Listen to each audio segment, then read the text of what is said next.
From 17,000 light bulbs to your smartphone, the untold story of ENIAC. Your smartphone has more power than every computer that helped win World War II combined. But here's the twist.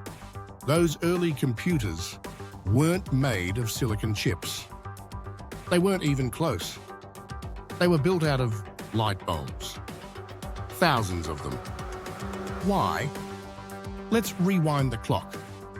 Life before computers in the 1930s and 40s, the word computer didn't mean a machine. It meant a person. Armies of human calculators, mostly women, sat at desks crunching equations by a hand, filling notebooks with numbers for the military engineers and scientists. But by the time the world plunged into World War II, human brains and pencils simply couldn't keep up. Code breaking, artillery tables, rocket trajectories. The math was endless. Something vaster, something superhuman, was desperately needed. The glowing idea entered the vacuum tube. A glass bulb that looked like a light bulb, but inside was a tiny magic trick. It could switch electricity on and off at lightning speed. To engineers, that meant something extraordinary. Logic.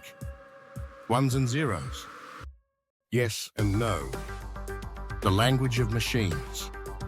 Two visionaries, John Mauchly and J. Presper Eckert, decided to gamble on this fragile, glowing technology.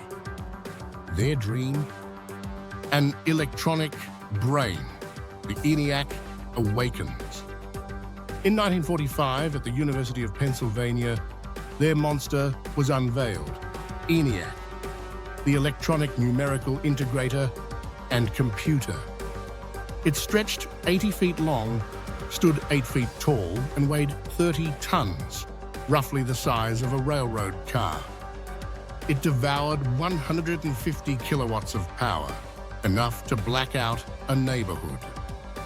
And inside its glowing body lived a 17468 vacuum tubes, 7,200 diodes, and miles of wiring.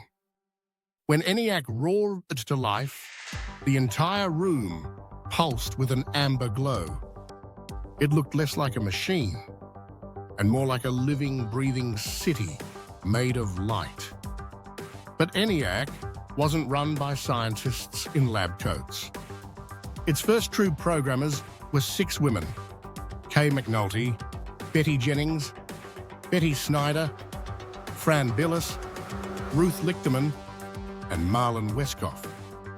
History knows them today as the ENIAC Girls. With no programming languages, no keyboards, no screens, they rewired ENIAC by hand, plugging cables and flipping switches like telephone operators of the future. They weren't just coding, they were inventing coding. The flaws of a light bulb brain still, ENIAC was far from perfect. Those glowing tubes burned hot, so hot the room needed industrial air conditioning. Engineers walked in every morning with boxes of spare tubes, knowing at least a dozen would burn out each day. One faulty bulb could bring the entire electronic brain crashing down.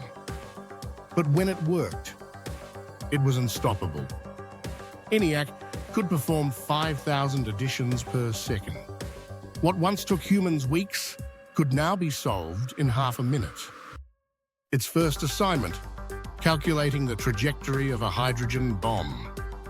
ENIAC finished in 30 seconds. The fastest human team, 2 weeks.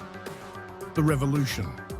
After the glow by the 1950s, the light bulb era ended.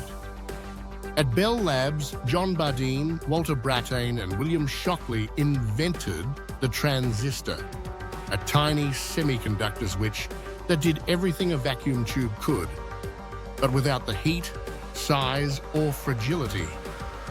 Computers shrank from room-sized giants to machines that could sit on a desk. Then came the microchip, then the laptop, and eventually the smartphone in your pocket. So why were the first computers made out of light bulbs? Because in a world without silicon, vacuum tubes were the only technology bright enough to bring an electronic brain to life. Fragile, glowing, and imperfect, yet powerful enough to change history. Next time you flick on a lamp, remember, you're holding the same spark that lit the dawn of the digital age.